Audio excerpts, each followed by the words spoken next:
In the brain, in the cranium, there is the cerebrum.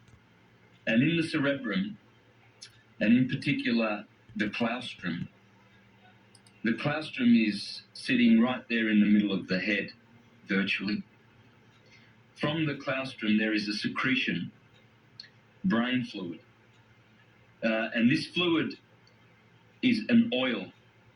And in ancient times, this fluid was called, in Greek, it's called Christos. It's called the Christ. It's this beautiful fluid which comes from the cerebrum and pours down the spinal cord.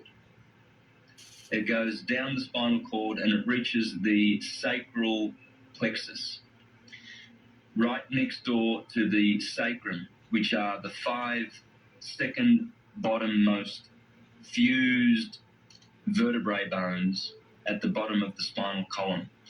The bottommost portion of the spinal column is called the coccyx. Then just above that is the sacrum, 5 fused bones.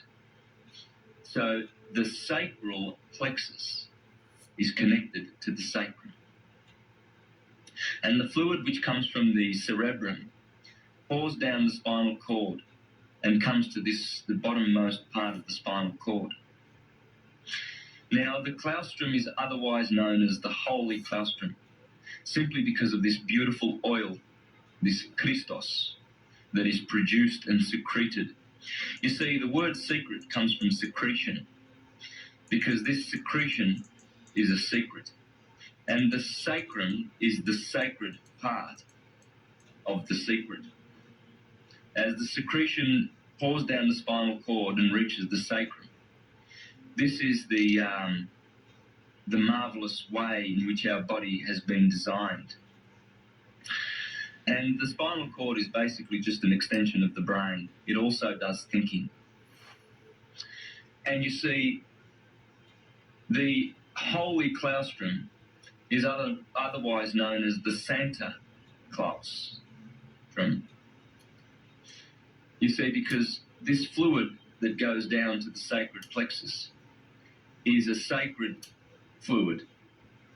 And this is where the story of Santa Claus bringing presents down the chimney comes from.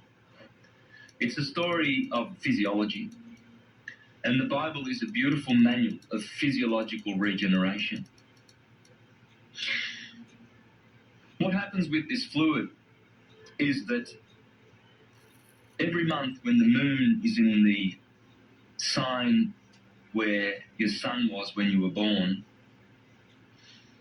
every month there is a germ or a seed planted in the solar plexus, which is just above the sacral plexus.